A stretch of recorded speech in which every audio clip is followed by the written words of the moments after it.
Hi friends, தமிழக மக்களே மக்களே மக்களே நாட்டில் என்னங்க நடக்குது? நம்ம தமிழ்நாட்டில் அரசியல் எங்கே பார்த்தா நியூஸை திறந்து பார்த்தாலும் நம்மளோட ஆட்சி அமைக்க போகிறது யாருன்ட்டு அரசியல் நடக்குது.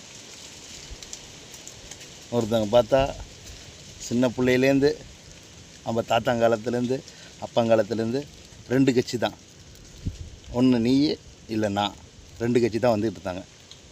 ஆனால் இந்த வருஷம் மக்கள் 2026 ஒரு அபார சாதனை. மக்கள் 3வது கட்சி அவர் வின் பண்ண வச்சுட்டாங்க. ஏன் இப்படி இருக்காங்க?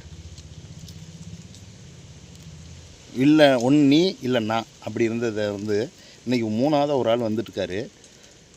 இந்த அளவுக்கு வந்ததுக்கு காரணம் என்னன்னு மக்கள் இன்றைக்கி அவங்கவுங்க கையில் சோசியல் மீடியா இருக்குது, ரொம்ப தெளிவாகிட்டாங்க.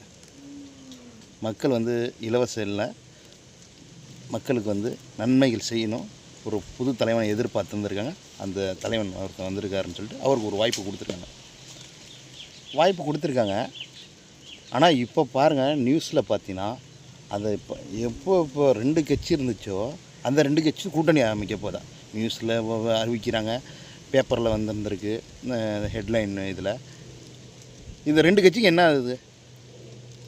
ஏங்க ஒரு இப்படி வருது உங்களோட 2 கட்சிங்க ஏதோ உங்களோட எப்படி போடலான்னு அந்த பேப்பருக்காரவனை கேள்வி கேட்கலாம், அந்த நியூஸுக்காரவனை கேள்வி கேட்கலாம். அதை ஒரு அறிக்கை விடாமல் நீங்கள் மௌன சாதிக்கிறனா என்ன அர்த்தம்? அது உண்மையா? அப்படின்னா தொண்டர்கள் கட்சிக்காரவங்க அவங்கன்னா இவ்வளோ நாளாக இருந்த உண்மையாக இருந்தது பொய், எங்களை ஏமாற்றிட்டுருங்க.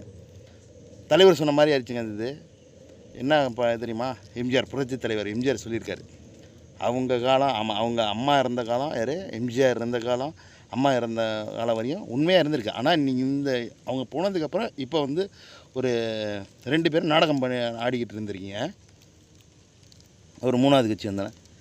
தலைவர் ஒரு பாட்டில் வரும், என்ன பாட்டு? கண்ணை நம்பாதே உன்னை ஏமாத்தும். அந்த பாட்டை நல்லா கேட்டிங்கன்னா தெரியும்.